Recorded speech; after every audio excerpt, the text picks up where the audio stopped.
Welcome, welcome. You are on with Kay. I'm just gonna give y'all a quick story time. Nothing serious today, nothing crazy. And the reason why I'm giving y'all story time because I was thinking about it.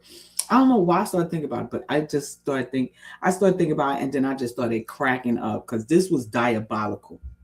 Anyway, let's get right to it. So I was talking to this dude, right? This dude that live around the way. Now I knew of him. He was a little bit. He's about 5 years older than me, maybe 6 years older than me. So I knew of him, but he had his own life going on. So we never really linked up. I was seeing, but I ain't really, you know. Then I started being around more where he was at, and I started feeling him, and I guess he was feeling me too. So then we started talking. He was talking to me one day, exchanged numbers. We started talking. Now, mind you, I never see this dude with no girl, never see nothing. So I just assumed he was single because he tried to talk to me. We would talk to each other. So everything is going good for several months. I'm feeling it. I'm hype. I'm like, oh man, I'm feeling this dude. And talking to him and the way we're moving and stuff like that, I'm thinking, oh, you know, we're gonna be official soon. We probably gonna be in a relationship because the things he's talking and how we moving, and he brought me around his friends one time. I was like, oh shoot. So I know I shouldn't have been that hype, but what I'm saying is like if we was just somebody that was kicking it, but he brought me around his peoples, introduced. So I'm like, oh, we making strides. So we were talking for about maybe 6 months, 7 months, maybe a couple. Nah, it was.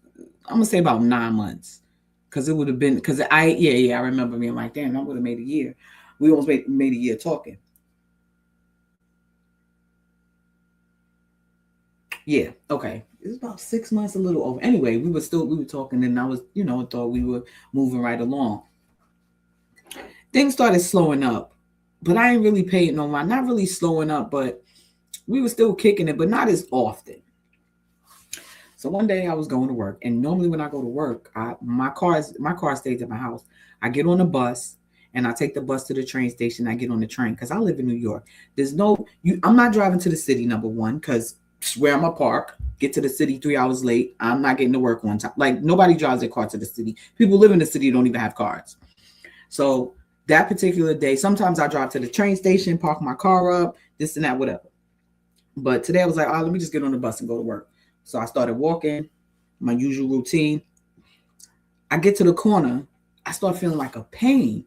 I'm like, damn, I got a little pain in my side. And it's kind of hurting a lot. Now, this is a pain I had a little, I had it on and off. But today it was just a little bit more. Come to find out later, I ended up having 3 separate surgeries for this. I didn't know how serious it was at that time. So I was like, oh man, should I go to the hospital? And then I was like, nah. But then I was like, it's hurting a lot. So if I get all the way to work in the city and I got to leave, I'm going to be mad.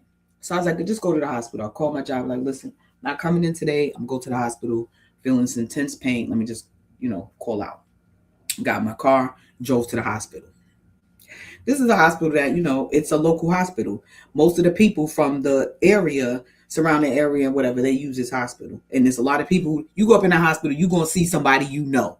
You go in the hospital, you'll see somebody, either they work there or they're in there. And that's one of the reasons why I don't like going to that hospital. It's too many people, So anyway, I get to the hospital, go in. Now, when you get to the hospital, it's like a department where you check into the side, and then after that, they come get you in a wheelchair, and they just do a lot of movements around.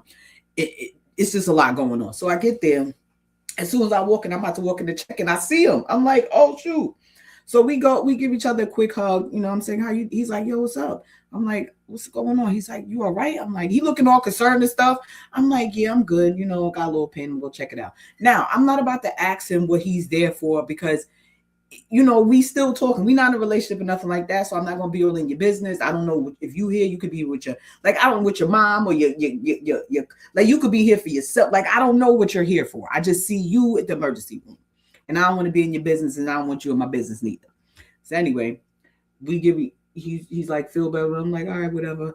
And he goes about his business. I go about my business. Now, Unknown caller. after you check in, after you check in, and they'll come get you, and then they'll start bringing you in for tests and all that other stuff. So they had me on one side. They brought me like to the back, And they got me out there sitting like it's in this particular hospital. I'm never gonna say the name of it, but in this particular hospital, they be having people waiting everywhere. You might be sitting on a bed over here, sitting on a bench over here in the wheelchair. They just be having you waiting in the hallway, so just anywhere. So they push me out, and they're like, "Oh wait, here we're gonna come get you." They wanted me to give some urine or something, and then they're gonna come get me, and then we're gonna go. So they got me sitting there. I'm sitting there, just chilling. Yo, I look to the right. I had to do a double take. Not too far, like a little bit down further from where I was, not like real close to me, but I could see them. I look, why I see homeboy sitting on one of the beds next to a chick. She got the head on the shoulder. I'm like, he got a girl? So I'm like, whatever, man. Now I'm like, yo, I'm in the hospital now. This guy here, I gotta take some, do some tests with her. I look over, see the dude I'm talking to. He's sitting over there on a gurney, whatever, with a chick. I'm like, yo, but I ain't got. I'm not. I don't cause commotion. I'm not doing all of that. I don't do that. I'm not that type of person. If I see you with somebody else, that's who you with. I'm not causing commotion. I don't care about none of it. They can have you. I step right out the equation. So anyway, so I'm sitting there. I'm just like, all right, Ken, you know what? You just gotta get through this hospital visit. You probably they ain't see you. He ain't see you. So just get through this shit and get up out of here and make your way back home or whatever. They probably won't admit you, and if they do, you won't see them anyway. Right? Wrong. So they about to come get me now. They're pushing my wheelchair. And they're pushing me right towards them. And I'm looking at it. I'm like, come on. In my mind, I'm hoping he's pushing me that way. I'm like, please make a right turn, make a left turn, do something so I do not. He goes right past them. Now, when I say these people were close enough that if I put my elbow out of the wheelchair, I could touch them. Like they were literally, he pushed me right past their gurney. They're sitting like on a gurney, on the hospital bed gurney, whatever you call it, against the wall. And then it's like other stuff going on, right? So it's a small kind of space, and they push me right past. Like I could literally just move my elbow a little bit, and I'd have hit one of their kneecaps. I'm like, come on. So as we pass it, me and him make the eye contact. He give kind of like a head nod, and I give kind of like a head nod because it's very, very awkward now. Like you see me, I see you. I see you with your girl. You see me, see you with your girl. Like this is awkward. You can't act like you don't see me. So that's why he gave the head nod. He had the confident look to because I'm not on that type of time. Kept it moving. Got past that. So now I'm like, oh gosh, this is horrifying. This is so awkward and this is horrifying. But I didn't pass them already and I'm good now. Like I passed them. I'm good. I got this over with. I just need to focus on getting these tests done and all this other stuff. Here I go. I made it through that. Now I'm happy. I'm like, okay, I got past them. I know I'm not gonna see them again because I went through this and now I'm going over here to take tests. They over here. I don't know what they're here for. I don't care. But we're going to another side because after they come get you and you got to give your urine, you do all this stuff. Now you got to go to the other side. They're gonna wheel you. You got to go in the elevator and all that to get to the sonogram where they got because now they got to do a sonogram on my stomach because that's where the pain is at and the x-rays or whatever they got to do. But that's on you got to literally, the people come, the orderlies come, push you in the elevator, take you over there. So now they about to take me over there. I don't even know where them two is at now at this point because after they will be past them, they took me over. I did the urine, I believe. I can't remember too much, but they did the urine. And now I'm off on the side. I don't even see them no more. So now I'm like, phew, I'm glad this is over with. I'm not going to see these people no more. Good. Yes. Right? So wrong again. So we get in the elevator. I'm like, oh man, I can't wait to get this over with, then check out and go home. So now you get to the sonogram area. The sonogram area is a very small room. When you come in the room, it's a tiny little waiting area with it's like maybe 4 seats, like a couch, like them, them single couch chair kind of seating. It's like 4 of them and like a table. And then over here, you walk a little bit further and then it's the 2 examination. Like the space is small. So they wheeling me in there. I'm going in. I'm already drained from everything that's going on. Him and the chick, everything that's going on. I got this pain going on. It still hurt and I got to deal with this. But I said, it's over. I'm good. I made it through that. Whatever. Yo, they wheel me in the room. When they wheel me in the room, it was him and the chick sitting there. It was just us in this three room. Remember, I told you it's 4 freaking seats in there. I'm in a wheelchair. She's in a wheelchair. Then they got the other seats, and it's just him. And I'm just sitting there. Now, she don't know me. So she has no reason to look at me, talk to me, even none of that. She just chilling there with her man, got her head on her shoulder. I still don't know what they there for.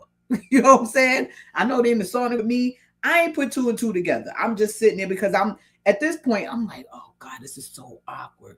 Like I ain't really think nothing of it until like later on. And I was like, oh shoot, what the hell? Anyway, so in the sonogram room and we're sitting there and it's three of us in there and I'm just sitting there like, oh my God.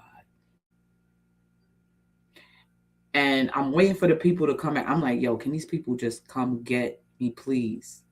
Come get me or come get them or something. Like, please just save me from this. I'm sitting there. This must have been, we must have been sitting there for about 5 minutes, maybe 10 the most. And this seemed like for hours. I was just sitting like, I don't even know what to do with myself. I was sitting there. He was like, we were really close to each other. And it wasn't so bad because she don't know who I was, but it was awkward. Like, because I didn't know you had a girl. You didn't know that I like you, like it was just very awkward. I know he was like, damn, I like so then they came out, they got her. They came out there and got her. So I was sitting there like, oh my God. Now it's just me and him sitting there. We just sitting there. We ain't saying nothing to each other. We just sitting there. This man didn't even say nothing. Didn't even no explanation, nothing, which I don't really care. He threw on his headphones. I guess he was playing music. I mean, he had the bop going. He was just bopping, bopping. I'm just sitting there like, oh my God. That took a little bit more pressure off because now he got on his headphones. So now we can't talk. I'm sitting there like, where are these people at? Can they please come get me? A couple of seconds later, the tech came out and was like, oh, she wants you to come in there with her. And I was like, good. He got up, he went in the room. And then when he got in the room, the other tech came out the other room and called me. And the other room was like, come, whatever, take your, do your stuff, whatever. So I go in the room. Whole time I'm in the room, I'm saying to myself, please, please, please don't let me come out and see these people again. But then I had made it through the storm. I made it through the worst of it all. So it was like, what else could happen now? But I was still hoping I didn't see them. If I did, I'd have to brave it. Because like I said, I done went through the worst of the worst, the awkwardness, the weirdness, all of this already. So what else could go wrong? Anyway, so we after that, yeah, I went in and I was saying to myself, please don't let these people come out there. Please don't let them be out there. When I came out, nobody was in the waiting room or whatever, and I left. And I just wanted to get up out of that hospital. And this is the thing. I see him around the neighborhood all the time, and I was trying to really avoid him, but I still see him. And it was just like, what up? No, no words, no exchange, no nothing. No, because again, I'm not the type that's gonna go over there and start beef or say anything. Because me, even if we had made official and I said, "Oh, I'm his girl," I'm not doing all of that. I don't play those games. Whenever you show me who you are, I'll let you be that person in peace. So anyway, so in my mind, I'm like, I'm getting a sonogram. So I was thinking like, this is later on after everything was over. I'm like, I'm getting a son. I said, he don't have no kids. So I wonder if he's having a kid now. I wonder if she's pregnant. Little investigation. I didn't look. One of yours is in my room in the top drawer. In the top drawer, the second drawer. Excuse me, y'all. Anyway, back to the story. So I didn't really think nothing. I kind of thought about it, but I never paid it no mind. Like I ain't really.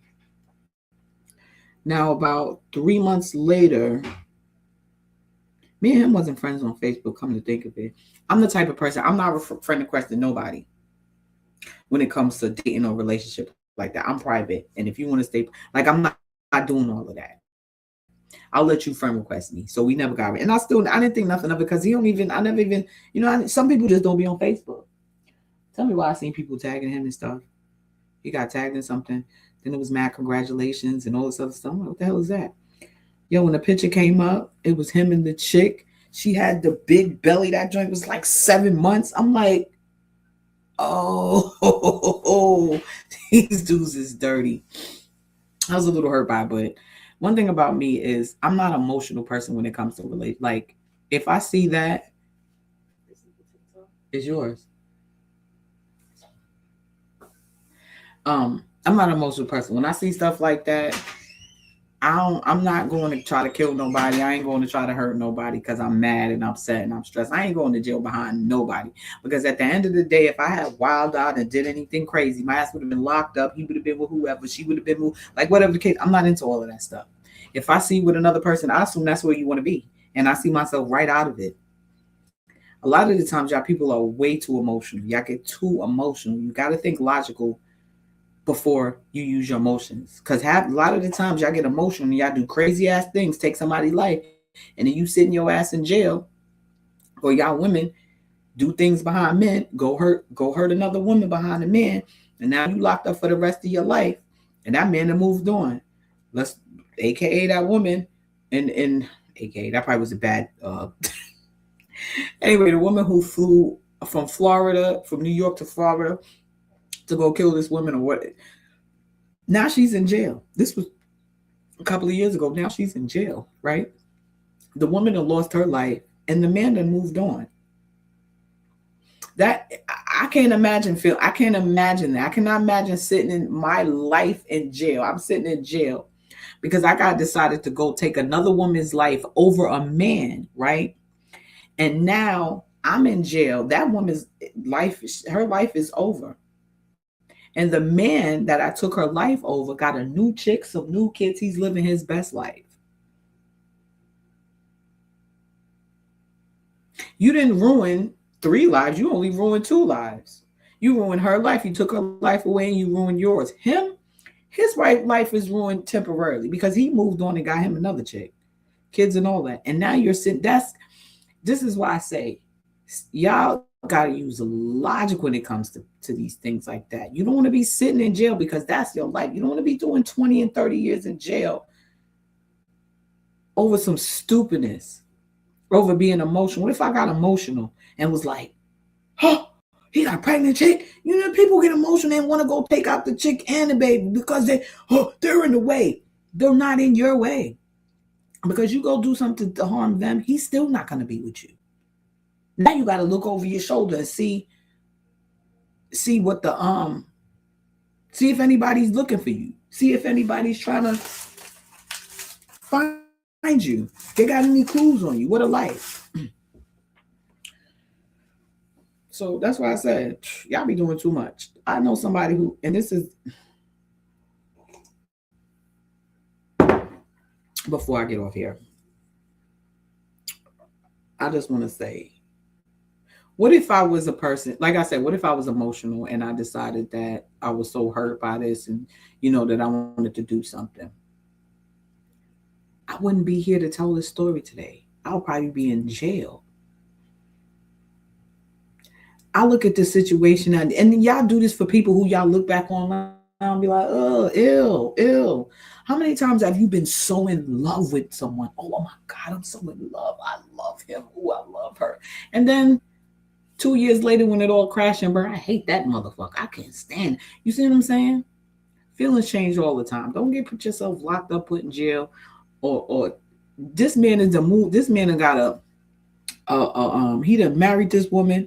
They done had a kid. I don't know if they had more than one kid. I don't know if they got, but that's who he wanted to be with. He's still with her to this day. I don't feel no type of way, especially not enough to do nothing to harm them. I'm living my best life. I moved on. I done been in a few other type of situations after that. It's never worth it. I know people, and this is why one of the reasons why Y'all sit up here, and then a lot of the times men are sitting up here talking about, oh, we're gonna die alone, we're gonna die single. A lot of the times women don't care no more. Do y'all realize y'all are the interrupters of peace? You Negroes are interrupting peace, our peace. People ask me all the time, why don't you want to get married? Yo, man, this person like you. Why you don't like? Because out of all the years that I've been here, I have not found a faithful man yet. And not saying there aren't, but out of I seen, okay, so if I seen 100 men, just to say I've only seen 100 men in my life, right? From family, friends, society, whatever. And I've seen 100 of these men. And 98 of these men I saw being cheaters. Only two of them that I know to be fake, but the rest of them I know that they're cheaters. Where's the in where like how do I fit in with getting if I want someone faithful and this is just the statistics, where do I then there's no one there for me. There's no one there for me. And I'm the type of person, if I get in a relationship with you and I find out that you're cheating, I'm leaving you. So this is why I don't get in relationships because I don't feel like wasting my time. I don't feel like being because I know I'm leaving. I'm not staying with you if you cheat on me. Why? Because I'm definitely afraid of catching the disease. These people out here nasty. They're having sex with everybody, and then when you get something that you can't get rid of, now everybody looks stupid. So that's one of the reasons why I enjoy the singledom. I don't need my peace interrupted. Y'all can sit up there and miss me with all that. You're gonna die by yourself. You're gonna die alone. I don't give a damn. I'll die alone, disease free. Check my my chart. It don't say nothing in it. That's better than dying of some shit in your my chart. I got a man, but but your my chart is killing you. Your man's killing you. I'm good.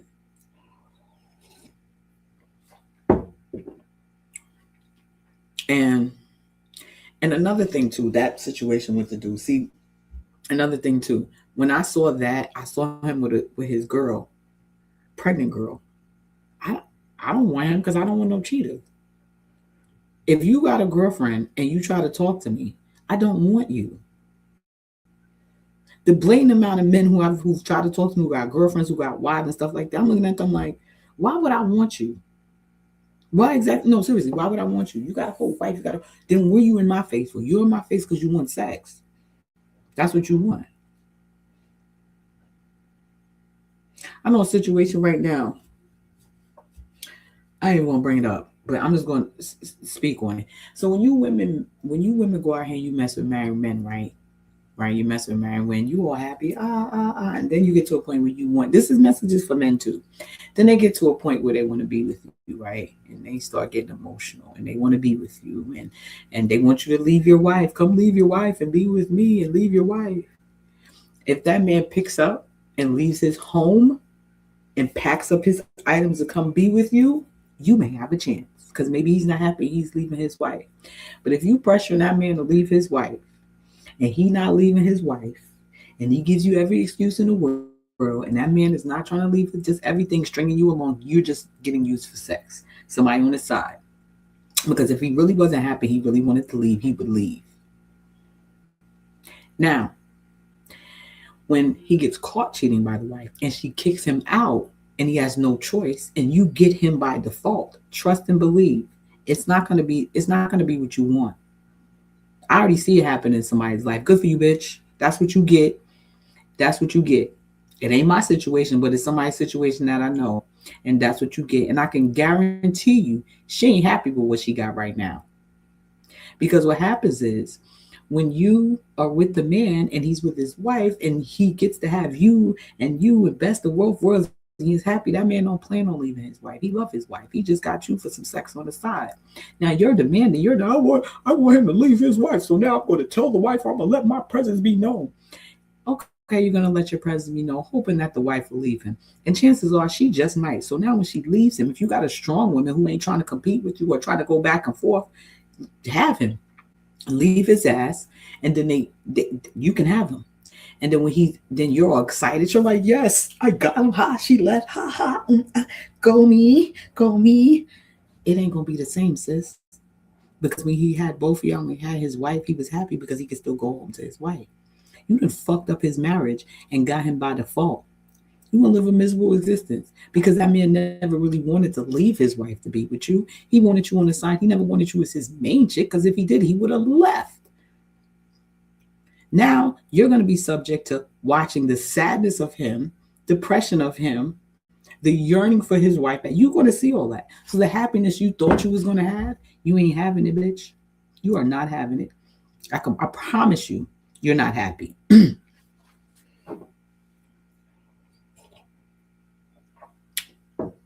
Whenever y'all try to play dirty like that and get people by default, I'm going to tell his wife. Why do you have to tell his? Why do you have to tell his wife for him to leave her? Why does it take his wife leaving him for you to get him? Seriously, why does it take his wife leaving him for you to get him? Why can't he leave his wife so you can get him? I know a dude who left his wife. He ain't been back since. He's still with the woman that he left his wife for. He left. Well, I'm out. Psh, that man wanted to leave. He wasn't happy at home. So he went where made him happy. He been over in the other scene for like 20 years now. That's a man who I don't want to be here no more. I'm out. Not the dude who I can't leave because we got this and I got this and this, all these excuses not to leave. But if his wife went and cheated on him today, that ain't he'll be right out the door. That would be enough. I'm out and leave her. She cheated on me. But you're in love with another woman and it's taking you so much to leave. He ain't in love with you, sis. This is for a specific woman. Sis, I hope you get I hope you get everything you deserve and more. hmm Every bit of it. Every bit of it. The karma. Mm. You got the man. I know you ain't happy, sis. Mm. I just watch it. Y'all women be doing too much for a man. You see how I handle that situation with homeboy? And I'm here to tell the story, and I don't have no regrets. I'm not sad. Oh, I don't give a damn. And guess what? I didn't blow him up. I didn't wreck his home. For what? That's what's wrong. Let me go over there. I should have blew. Yeah, should I have blown him up and not blown him up for what? Because he's cheating on his girl. I'll let somebody else blow that up. That's not for me to blow because I don't want him. I'm not gonna have redemption because I go blow him up and they break up because I feel some type of way. A man gonna do what a man gonna do. I saw what was going on and I saw myself out of it. Y'all looked at him as a dirtbag. Like he's a dirtbag, but guess what? He's her dirtbag. I don't have to deal with him. She does. And I don't have to be a part of it where I gotta go tell her, oh, he did this and that. I'm not doing all of that. For what? I don't want that as part of my karma because I don't want him. And even if I did want him, I still wouldn't do that because I was really feeling dude hard. But, and this is why I say everything happens for a reason. I was supposed to go to the hospital that I'm telling you, I had this pain on and off, on and off. But that particular day, it was just boofing like, ooh, ooh. And I just had to go. And it's funny, when I walked in the door, I went right into him. Then now we're in the hallway. Now we're in the exam room. Now we just, God will show me 3 times, leave him alone. This is why. Leave him alone. This is why. You need to leave him alone. Well, he didn't have to show me that much times. But that's just how it goes sometimes. Because once I looked down and I saw them on the thing, she had the head on the shoulder, the comforting of her. I knew what time it was. I was done right there. Yeah, I didn't even have to go inside the sonogram room or past them. That was enough for me. When I looked, I was like, I'm done.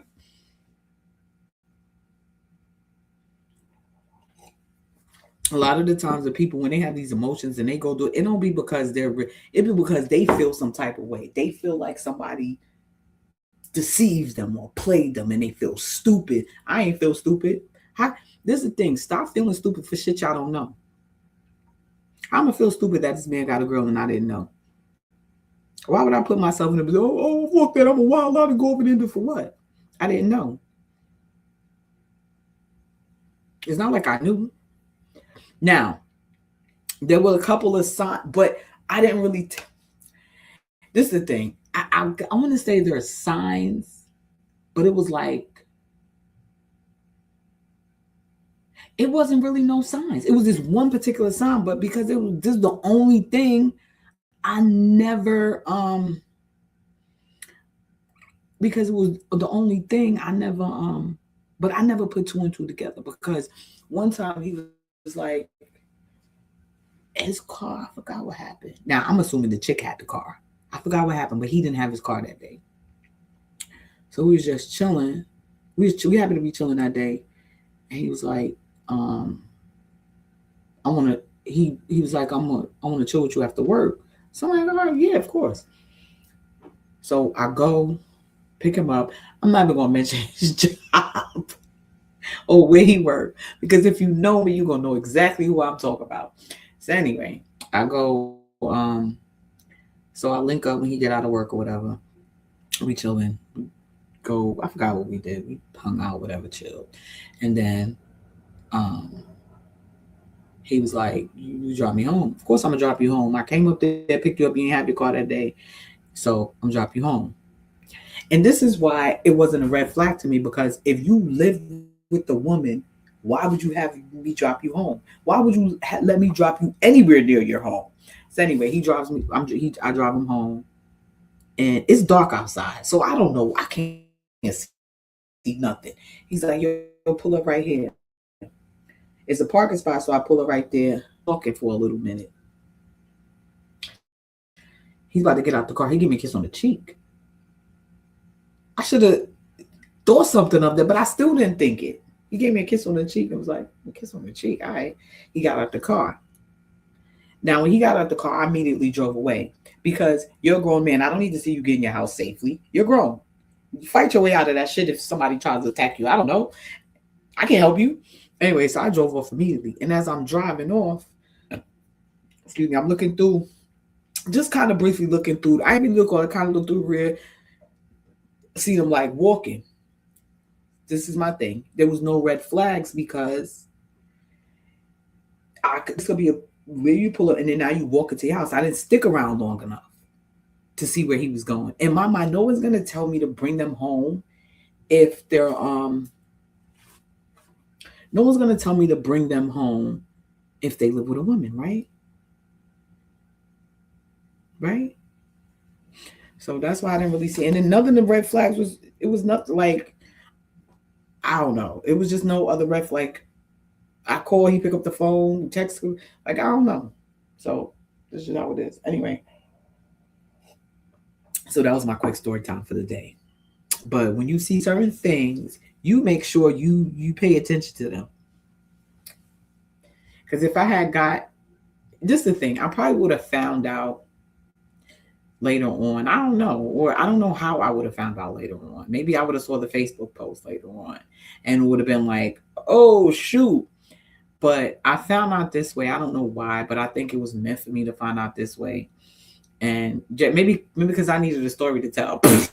Because that was epic. It was diabolical. I still laugh about it. And the thing about it is, even while I was going on, I wasn't even mad. I was just like, this can't be life right now. I wasn't hurt. I don't know. It didn't do anything to me to affect me to the point where I got emotional. I wanted to fight anybody. It was because I couldn't. I think it was so surreal to me. I'm like, what that? This can't be. Is this a dream? Anyway, y'all, I'm about to get out of here. So I just want to share my story time. And yeah,